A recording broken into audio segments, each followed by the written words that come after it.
श्री राम भगवान बोले हनुमान जी से, ततो राम स्वयं प्राह हनुमंतम उपस्थितम शृणु तत्त्वं प्रवक्ष्यामि यात्मानात्म परात्मना। श्री रामचंद्र जी ने पवन पुत्र हनुमान से स्वयं कहा, मैं तुम्हें आत्मा अनात्मा और परमात्मा का तत्व बताता हूँ, उसे ध्यान पूर्वक सुनिए।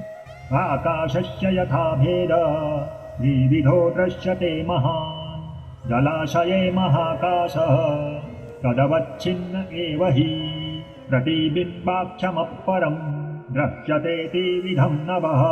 जलाशय में आकाश के तीन भेद स्पष्ट दिखाई देते हैं, एक महाकाश, दूसरा जलावच्छिन्न आकाश और तीसरा प्रतिबिंबाकाश।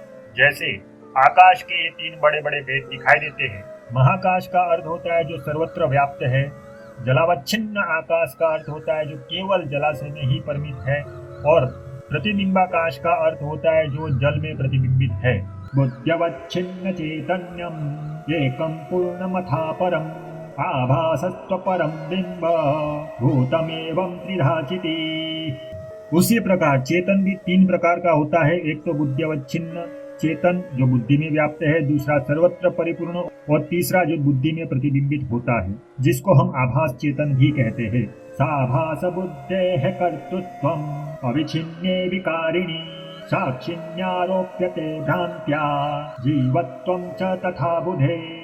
इनमें से केवल आभास चेतन के सहित बुद्धि में ही कर्तृत्व है, अर्थात चिदाभास के सहित बुद्धि ही सब कार्य करती है, किंतु अज्ञजन भ्रांतिवश निरवच्छिन्न निर्विकार साक्षी आत्मा में कर्तृत्व और जीवत्व का आरोप करते हैं, अर्थात उसे ही कर्ता भोक्ता मान लेते हैं।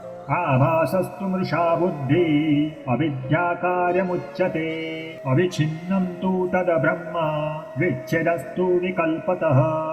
आभास चेतन भी मिथ्या है, बुद्धि अविद्या का कार्य है और पर ब्रह्म परमात्मा वास्तव में विच्छेद रहित है, अतः उसका विच्छेद भी विकल्प से ही माना हुआ है।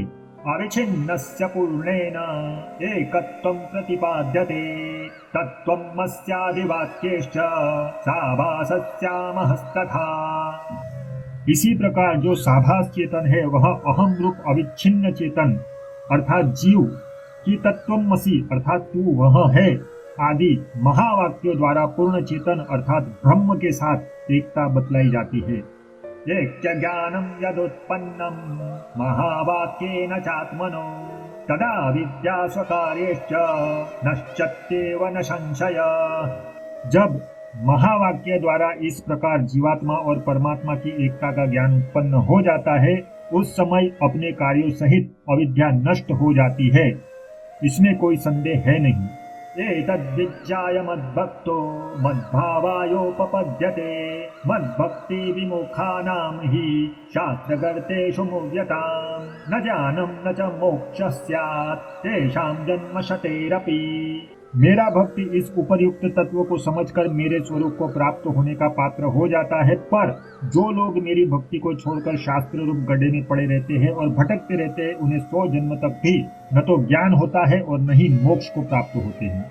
इदं रहस्यं हृदयं ममात्मनो मयैव साक्षात् कथितं तवानघ मद्भक्तिहीनाय शठाय न त्वया दातव्यं नेन्द्रादपि राज्यतोऽधिकम्। हे अनघ, यहाँ परम रहस्य मुझ आत्मा स्वरूप राम का हृदय है और साक्षात मैंने ही तुम्हें सुनाया है। यदि तुम्हें इंद्रलोक के राज्य से भी अधिक संपत्ति भी मिले तो भी तुम इसे मेरी भक्ति से हीन किसी दुष्ट पुरुष को मत सुनाना। इति श्री अध्यात्म रामायणे उमा महेश्वर संवादे बालकांडे श्री राम हृदय स्तोत्रम संपूर्णम्।